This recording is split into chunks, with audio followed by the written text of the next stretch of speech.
Hello my fellow eggheads, this is Liz. I'm a certified repair technician and today we're going to be discussing blue screen error, K-mode exception not handled. So if you have added any new components like a solid state drive or RAM, try removing those to see if it's a compatibility issue. Next thing we're going to discuss, any sort of USB, DVDs, extra devices, try removing those, see if those are causing your blue screen error. Next, we're going inside your computer. With my laptop, I'm unplugging it and taking my battery out, and I'm looking for an easy access panel. Or if you don't have an easy access panel, you can look up a disassembly video. If you have a desktop, usually there's a panel you can remove to get inside. We're going to look at your RAM. RAM is a big cause for this blue screen error. We're going to remove it one at a time by pulling on the little arms and pulling it out. And once we remove one stick, we're going to test to see if that's causing it by hitting the power button. If you still have a blue screen error, okay, we're going to try the other RAM stick. If it's gone, then you know that was the problem.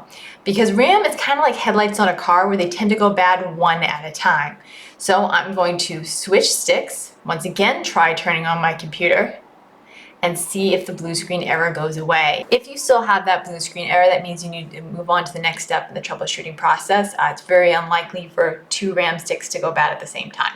But if you find that you remove that RAM stick and magically your blue screen error is gone, then you need to replace that RAM stick that's outside the computer. We have down below in the description links to replacement RAM that will bring you to Amazon if you need suggestions. And how you match them up is this code right here. It'll say something like PC4 dash a number or PC3 dash. That is the part number you're looking for. Now, next step, we're going to hit power.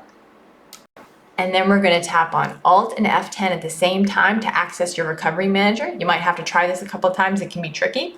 But as a side note, if you can't get into the recovery manager where we're going to go to reset your computer, you may need to reinstall instead. If sometimes when your operating system is too corrupt, this portion won't work. So we have a video down below on how to reinstall your operating system. But now that we are accessing Recovery Manager, you're going to use your arrow keys and arrow down to troubleshoot and then hit enter. And then hit enter on reset this PC.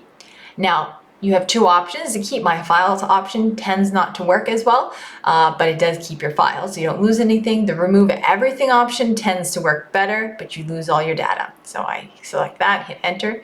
You can always try the keep my files option first and then try the remove everything after, if you want to try to keep the data you have. If you're just more concerned with getting it to work, then try remove everything. Next thing, I'm going to hit fully clean the drive because I am going to just try to save this computer and get rid of everything because it tends to be more effective.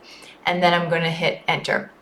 Now, at this point, if your reset keeps erroring out, once again, that means that your operating system's probably too corrupt, or if it gets stuck at like 30% for like 3 hours and it just won't progress, it gets to the point where you probably just need to reinstall the operating system. Just a clean slate, wipe the whole thing clean and build it from the ground up. And we have a video in the description on how to do that. It's easier than you would think. Thanks for watching our video. If you found it in any way helpful, please like and share. If you like do-it-yourself computer repair videos, then go ahead and subscribe. If you have any questions or comments, leave them down below and one of our certified repair technicians will answer you. But anyway, from one egghead to another egghead, this is Liz signing out.